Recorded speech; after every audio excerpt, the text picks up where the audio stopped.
नमस्कार साथियों, क्या हाल चाल है? कैसे हैं आप सब लोग? उम्मीद करता हूँ अच्छे होंगे। तो आज की क्लास शुरू करते हैं। टाइम तो काफ़ी हो गया है, लगभग 10:30 हो गए। तो चलो करते हैं। एक कमेंट था एक दोस्त का, ओपी ने कमेंट किया था कि थोड़े फॉन्ट को बड़ा रखना है डैशबोर्ड को।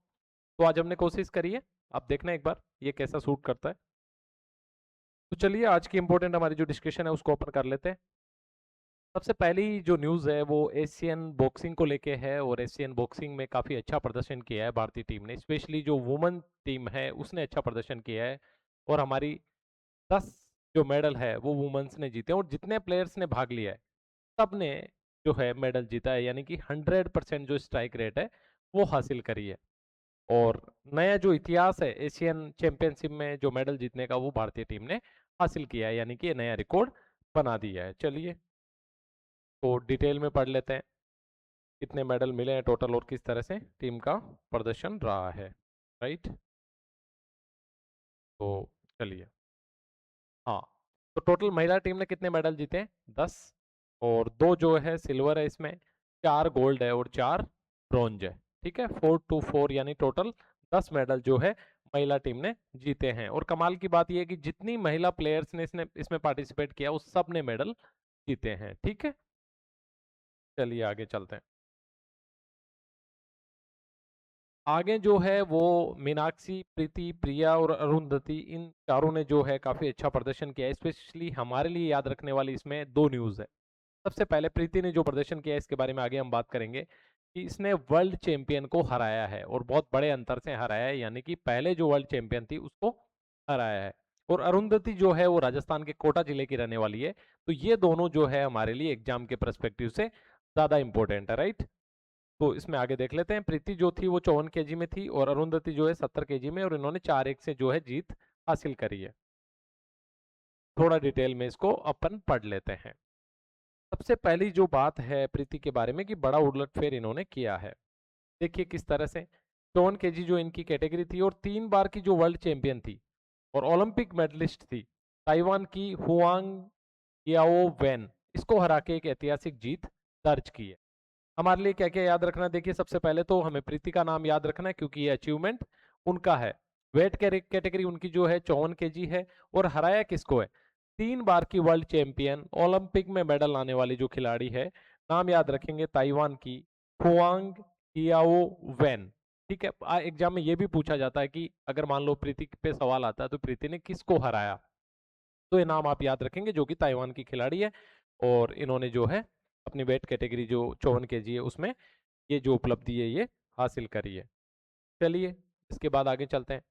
आगे जो है वो राजस्थान स्पेसिफिक न्यूज़ है, और आपको पता है आरपीएससी और जो हमारा कर्मचारी चयन बोर्ड है दोनों ही राजस्थान स्पेसिफिक जो अचीवमेंट होते हैं उनमें विशेष फोकस करते हैं। तो इन्होंने भी गोल्डन पंच जो है वो मारा है। और किसको हराया है?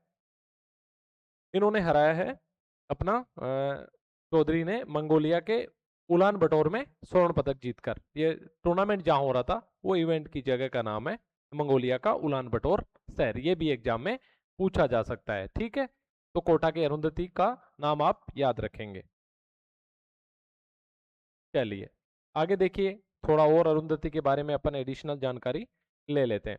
इनकी जो वेट कैटेगरी थी वो 70 kg थी, ये आप याद रखेंगे, इंपॉर्टेंट है। और किसको हराया? कजाकिस्तान की बकित सिडीज को 4-1 से इन्होंने हराया है। देखिए जीत भी काफी पड़ी रही है, 4-1 कोई आसान मुकाबला नहीं, काफी अच्छे से एक तरफा इन्होंने हराया, यानी कि किसी तरह का कंपटीशन नहीं था।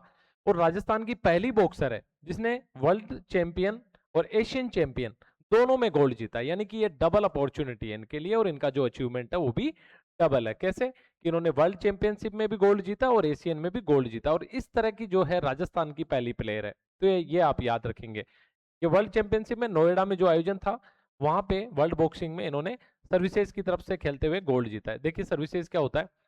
एक तो हमारी जो नेशनल चैंपियनशिप होती है उसमें स्टेट की टीमें भाग लेती है।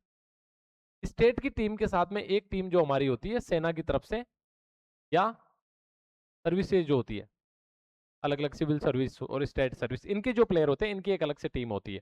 तो उसकी तरफ से खेलते हुए इन्होंने जो है गोल्ड इसमें जीता था।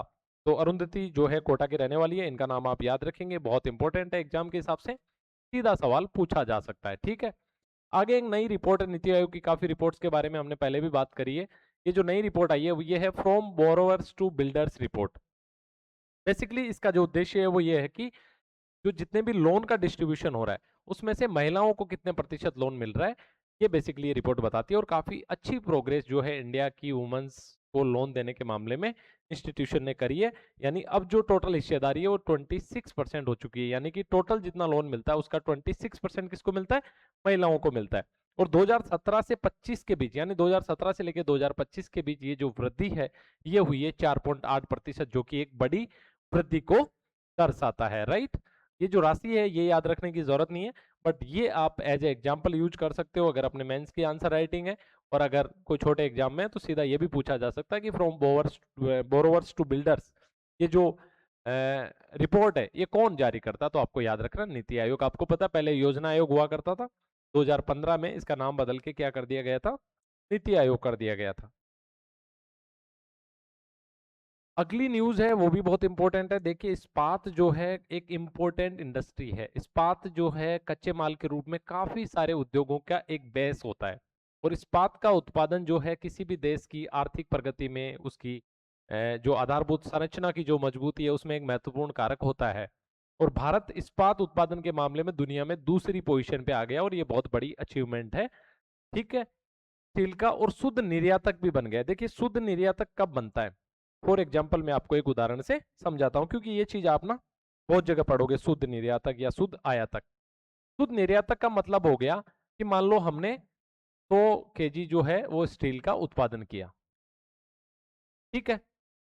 अब हमारी जरूरत थी 120 kg की, तो हमें एक्स्ट्रा कितना हो गया, 20 kg। ये हमने क्या किया, आयात किया, ठीक है, एग्जाम्पल के लिए ये हमने आयात किया। अब दूसरा सिनेरियो समझिए, हमने 120 kg का उत्पादन किया जबकि हमारी जरूरत जो थी वो 100 kg थी, और बचा हुआ जो 20 kg है वो हमने निर्यात कर दिया। तो हम क्या बन गए, हम शुद्ध निर्यातक बन गए। शुद्ध निर्यातक बनने का सिंपल सा मतलब ये होता है कि आप अपनी जरूरत पूरी करने के बाद में आप दुनिया को अगर निर्यात करते हैं तो आप शुद्ध निर्यातक है। क्योंकि बहुत सारे ऐसे सेक्टर भी होते हैं, ऐसा जरूरी नहीं है कि हमारी पूरी जरूरत पूरी होने के बाद ही हम किसी चीज का निर्यात करते हैं। बहुत सारे ऐसे इक्विपमेंट भी होते हैं कि हमारी जरूरत है, हम आयात भी करते हैं और निर्यात भी करते हैं, ठीक है। तो ये जो है, और निर्यात में जो वृद्धि हुई है ये बहुत बड़ी बात है। 35.9% की रिकॉर्ड वृद्धि इसमें हुई है। और टोटल जो है ये जो आपको 168.4 मिलियन टन, ये आपको याद रखने की जरूरत नहीं, बहुत इंपॉर्टेंट नहीं है एग्जाम के हिसाब से। सिर्फ इतनी सी बात याद रखनी है कि हम शुद्ध जो है निर्यातक स्टील के बन चुके हैं। आगे देखिए एक कसलर सिंड्रोम के बारे में बात हो रही है। क्या है कसलर सिंड्रोम, देखिए दोस्तों बेसिकली होता क्या है, जब से पिछले 60-70 सालों में वैज्ञानिक प्रगति हुई है, नासा और इसरो जैसी संस्थाएं इस सेक्टर में अग्रणी हुई है, इन्होंने बहुत सारे उपग्रह अलग अलग देशों ने अंतरिक्ष में छोड़े हैं। अब क्या होता है, अंतरिक्ष में एक बार उपग्रह चला गया, मान लो वो काम कर रहा है तो अलग बात है, नहीं तो वो एक अंतरिक्ष कचरे के रूप में बदल जाता है। वो क्या करता है कि वो किसी भी एक जो कक्षा है पृथ्वी की उसमें आके और रोटेशन में राउंड करता रहता है। तो इस तरह के जो ऑब्जेक्ट्स है वो अंतरिक्ष में काफी ज्यादा बढ़ जाते हैं और इससे जो है बोला जाता है अंतरिक्ष में कचरे की समस्या। और इन सब अगर ये ज्यादा बढ़ते हैं तो या तो ये किसी रनिंग सैटेलाइट, यानी आप समझिए कि 100 जो सैटेलाइट है वो खराब हुए घूम रहे हैं कक्षा में, और एक जो एक्चुअल सैटेलाइट है जो अभी भी सर्विस प्रदान कर रहा है वो भी उसी कक्षा में घूम रहा है। तो जब इन खराब हुए सैटेलाइट्स की संख्या ज्यादा हो जाती है तो सही सैटेलाइट्स के टकराने की संभावना बन जाती है, और जब टकराएगा तो फिर वो भी काम करना बंद कर देगा। इसके अलावा उनके पृथ्वी पे आने और भी अलग अलग तरह की समस्याएं जो है वो इससे होती है। तो इसी को जो अंतरिक्ष में रॉकेट के बेकार उपग्रह के जो टुकड़े घूम रहे हैं इसी को बोला जाता है कस्लर सिंड्रोम। और ये अभी इसरो ने एक अनुमान लगाया कि 46,000 से ज्यादा जो वस्तुएं हैं वो पृथ्वी की कक्षा में घूम रही है। यानी कि कोई सैटेलाइट है, कई सैटेलाइट भी कई बार टूटकर अलग अलग बहुत सारे टुकड़ों में विभाजित हो जाता है। तो इस तरह जो टोटल वस्तुएं घूम रही है वो इसरो का अनुमान है कि 46,000 वस्तुएं। और ये भविष्य के लिए, भविष्य के होने वाले अंतरिक्ष मिशन के लिए ये एक खतरे के रूप में सामने आ रहा है। तो इसके बारे में बात होनी चाहिए, एक इंटरनेशनल कोई समझौता प्रस्तावित होना चाहिए, देशों को मिलकर इसके बारे में सोचा जाना चाहिए, ठीक है। तो ये पूरी बात थी।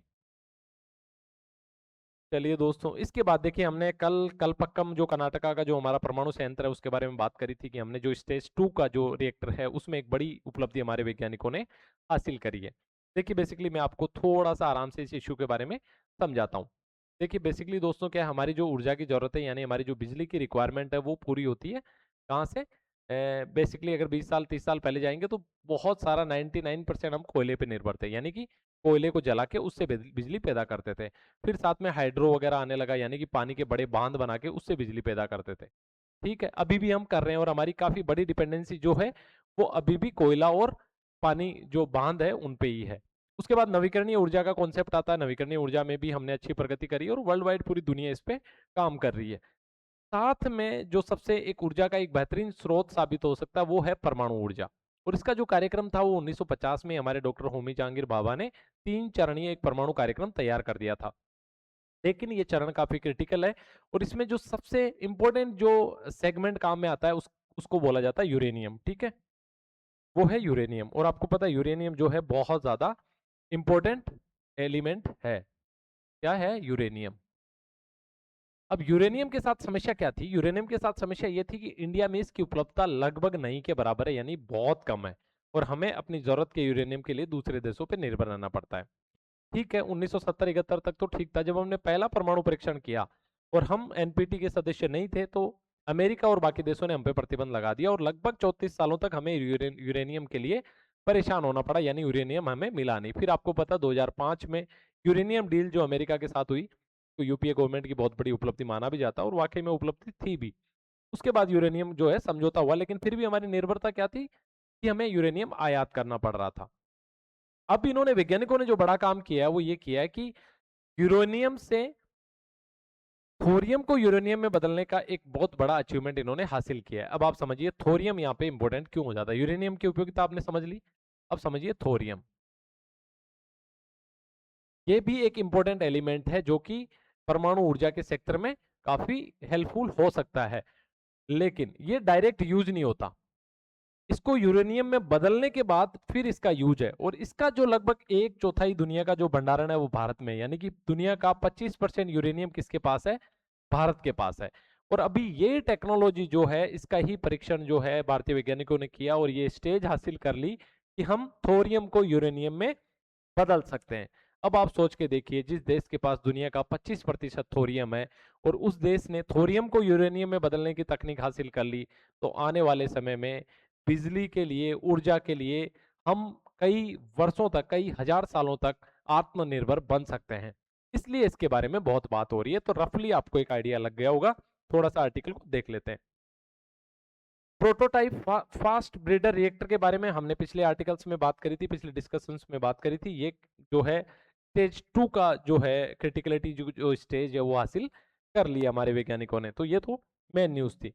इसमें जो है न्यूट्रॉन्स का क्षरण नहीं होता, यानी कि ऊर्जा का क्षरण नहीं होता और ऊर्जा उत्पादन में एक नए युग की शुरुआत माना जा रहा है। चलिए आगे पढ़ते हैं। देखिए स्टेज 1 जो है प्रारंभिक उत्पादन जो कि हमने हासिल कर लिया था। स्टेज 2 का जो अचीवमेंट है ये अभी वर्तमान का अचीवमेंट है, जो कि एक बहुत बड़ा अचीवमेंट है।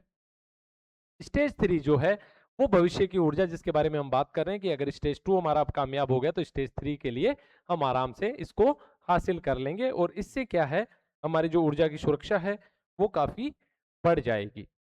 यही बात कर रहे हैं कि हमारे पास दुनिया का 1/4 यानी कि लगभग 25% जो थोरियम है वो हमारे पास अवेलेबल है। ठीक है, और सदियों की ऊर्जा यानी कि तीसरे स्टेज की सफलता से अनंत ऊर्जा का जो सपना है भारत का वो साकार हो सकता है, यानी कि ऊर्जा पे हमारी जो निर्भरता है वो काफी। और 34 साल की बाद हमने बात करी थी कि हमने परमाणु परीक्षण कर दिया, उसके बाद एनपीटी यानी कि नॉन प्रोलिफरेशन ट्रीटी के हम सदस्य नहीं थे, तो हमें कोई भी देश यूरेनियम देने को राजी नहीं था। उसके बाद 2008 में यानी कि 5 में बात शुरू हो गई थी, डील जो जाके हुई थी 2008 में हुई थी। ठीक है, तो उस तक हमने काफी परेशानी उठाई थी। चलिए आगे। तो इस तरह से भारतीय वैज्ञानिकों का धन्यवाद। और आपको एक चीज और पता है कि पर्यावरण संरक्षण के हिसाब से भी बहुत इंपॉर्टेंट है हमारी जो परमाणु ऊर्जा है, क्योंकि इसमें जो उत्सर्जन कम होता है और पर्यावरण के लिए ये बहुत कम नुकसानदायक है। तो ये थी हमारी आज की डिस्कशन। उम्मीद करता हूँ आपके लिए डिस्कशन फायदेमंद हो और आप अच्छे से अपनी स्टडी करते रहें, यही इम्पोर्टेंट है। तो चलिए फिर 2 दिन की छुट्टी है, सैटरडे और संडे।